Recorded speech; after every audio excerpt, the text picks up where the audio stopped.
सादर जय जिनेन्द्र। शिशु संस्कार बोध भाग 1 इकाई 5 यूनिट 5 पाठ क्रमांक 3 लेसन नंबर 3 धर्म की शरण। भगवान महावीर के समय की बात है। मगध सम्राट श्रेणिक एक बार घूमने के लिए उद्यान में गए। उस सुंदर उपवन में एक अति सुंदर सुकुमार युवा मुनि पर राजा की आंखें जा टिकी। राजा मुनि के पास आया और भोग काल की इस अवस्था में मुनि बनने का कारण पूछा। मुनि ने कहा, राजन, मैं अनाथ हूँ, मेरा कोई नाथ नहीं है, त्राण नहीं है, इसलिए मुनि बना हूँ।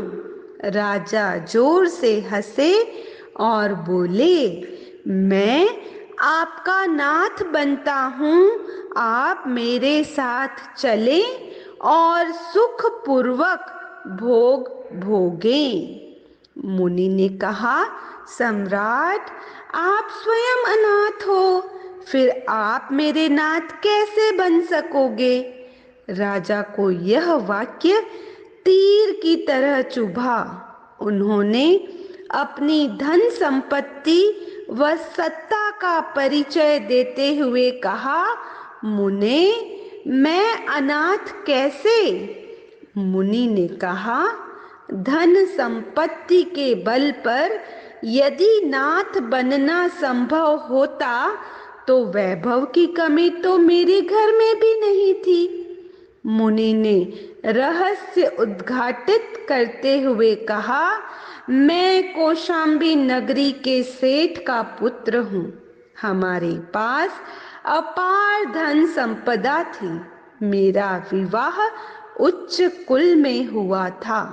एक बार आंखों में असह्य वेदना उत्पन्न हुई।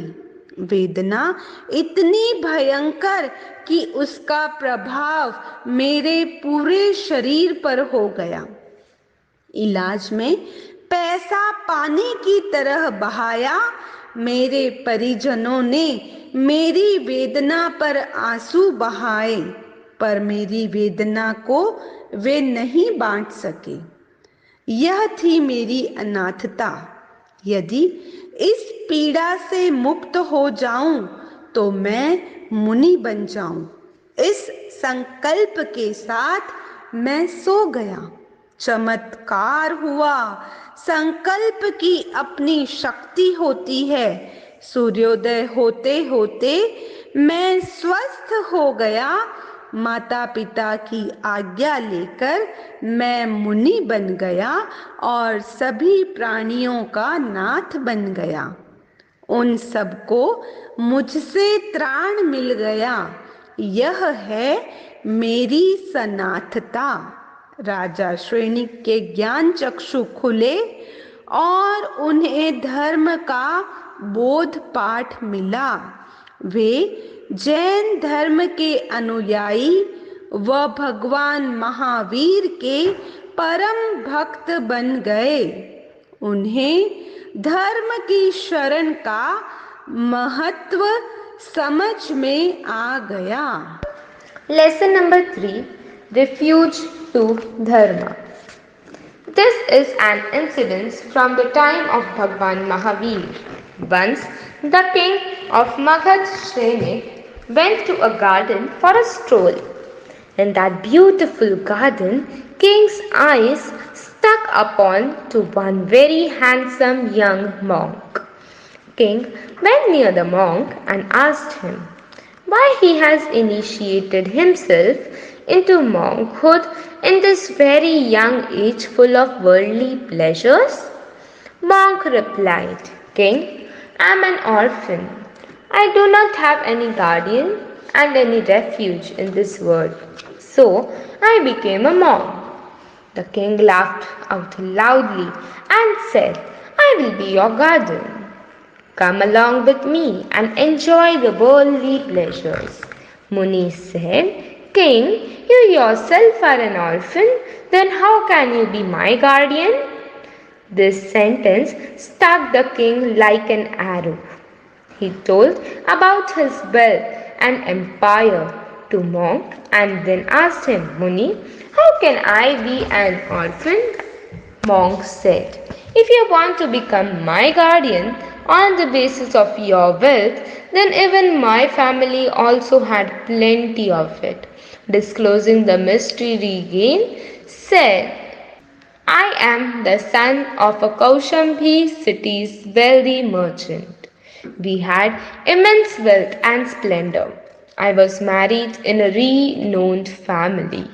Once there occurred unbearable pain in my eyes. The pain was so grueling that it started showing its effects on whole of my body.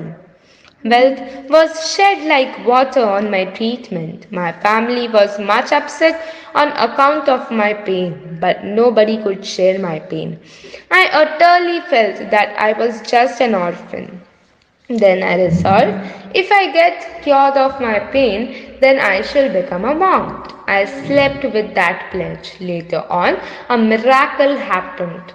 A pledge has its own power. By sunrise, I was feeling quite healthy. With seeking the permission of my mother and father, I became a monk and thus became Nath of all the beings. I was convinced that I have found a real refuge, and it is my Sarnath, that is self-patronage.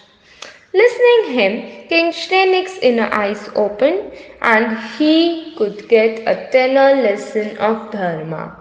He immediately became a follower of Jain Dharma and a great devotee of Bhagwan Mahavir.